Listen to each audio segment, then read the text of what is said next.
Hi friend, कशा आहात? सर्वांना माझ्या चॅनलवरती स्वागत आहे आणि आज अक्षय तृतीयेच्या खूप खूप शुभेच्छा सर्वांना।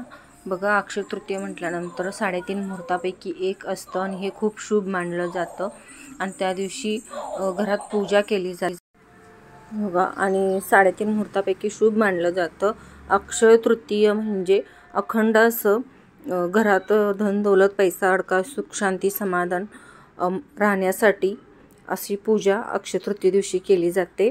आणि बसवेश्वर महाराजांचं जन्मदिवस साजरा केला जातो ह्या दिवशी।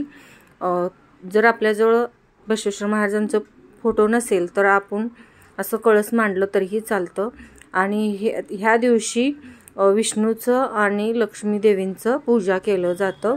विष्णूंना पिंपळाचं पान खूप महत्त्व असतं, त्यामुळे पिंपळांचे पान कळसाला खाली ठेवून पूजा केलं जातं, पण मला कुठं अवेलेबल झालं नाही म्हणून मी नाही ठेवलं। बघा, अन्नपूर्णा मातेची मूर्ती घ्यायची आपल्याला आणि आंबे घ्यायचे आहेत 2, 5 घेतले तरी चालतील आणि 2 घेतलं तरी चालतील। आणि असं एक रिकामं कळस घ्यायचं आपल्याला आणि खडे मीठ घ्यायचं आहे। खडे मीठ हे लक्ष्मीचं प्रतीक मानलं जातं, त्यामुळं खडे मिठाचं आज पूजा केलं जातं।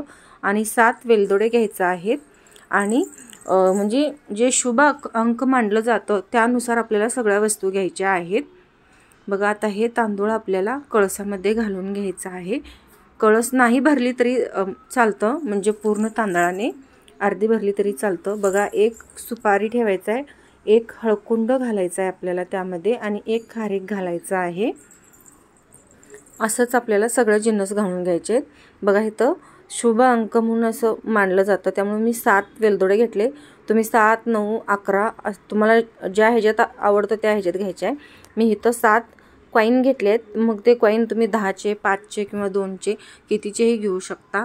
असे 7 कॉईन घ्यायचे आहेत आणि एक सोन्याचं आपलं जिन्नस कोणतंही एक त्यामध्ये ठेवून द्यायचं आहे आपल्याला। आणि ह्यातलं जे साहित्य असतं म्हणजे वेलदोडे म्हणा किंवा सुपारी हळकुंड वगैरे आणि जे कॉईन आहेत ते आपल्याला पूजा झाल्या दुसऱ्या दिवशी म्हणजे अक्षय तृतीय झाल्या दुसऱ्या दिवशी आपल्या लॉकरमध्ये ठेवायचं आहे। पुढच्या वर्षी म्हणजे अक्षय तृतीय येतो त्या दिवशी ते काढून आपल्याला घ्यायचे आहेत। वर्षभर ते खर्च करायचं नाही आहेत पैसे आपल्याला। बघा, आता मी इथं अन्नपूर्णा मातेची मूर्ती ठेवली आहे आणि इकडं लक्ष्मी यंत्र ठेवलं आहे आणि इकडं खडे मीठ ठेवलेले आहेत। बघा, हे खडे मीठ आपले समुद्रातून येतात आणि समुद्र म्हणजे आपल्या लक्ष्मी मातेचं वास असतं त्यामध्ये, त्यामुळे त्याची पूजा केली जाते। आणि इथं मी 2 आंबे ठेवलेत। अक्षय तृतीय दिवशी आंब्यांना महत्त्व असतं आणि त्याचं पूजा केलं जातं, म्हणून आंब्यांची पूजा करायची आहे। आंब्यांची संख्यासुद्धा तुम्ही शुभ अंकामध्येच घ्यायचं आहे। आणि कळस बघा, सगळ्याला पूजा करायचं आहे हे आपल्याला। जे जे कळसामध्ये जिन्नस गाठले त्या सगळ्यांचं पूजा केलेलं आहे आणि तुम्हाला सुद्धा तसंच करायचं आहे। बघा, आता हे साखरेची वाटी ठेवते मी। गोड पदार्थ एखादा ठेवायचं किंवा असं साखर ठेवलं तरी चालतं किंवा खडी साखर ठेवलं तरीही चालतं। आता आपण फुलं वाहून घ्यायची आहेत सगळी। आणि जर कोण चॅनलला नवीन असेल तर लाईक शेअर आणि सबस्क्राईब करा। बघा, आणि पूजा आवडली का नक्की सांगा मला। बघा, अशाच रोज मी नवीन व्हिडिओ तुम्हाला देवाबद्दल म्हणा किंवा रेसिपींच्याबद्दल घेऊन येत जाईल। प्रत्येक सणाचं महत्त्व काय असेल ते, आणि पूर्णाचं नैवेद्य असतंच आणि आमरस असतं, तर मी थोडंसं नैवेद्य झालेला तो नैवेद्य दाखवून घेतला मी। आणि पूजा संपन्न झाल्यानंतर 21 वेळा लक्ष्मी मातेचं जप करायचं आहे किंवा लक्ष्मी मातेंच्याबद्दल तुम्हाला जर कोणतं जप माहीत असेल तर ते तुम्ही जप करायचं आहे।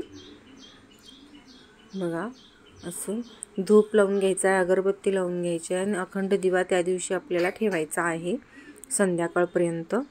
बघा, अशी छान छोटीशी पूजा केलेली आहे मी। तुम्हाला जर पूजा कशी वाटली हे नक्की मला कमेंटमध्ये सांगा पूजेबद्दल। आणि व्हिडिओ पूर्ण बघितल्याबद्दल धन्यवाद।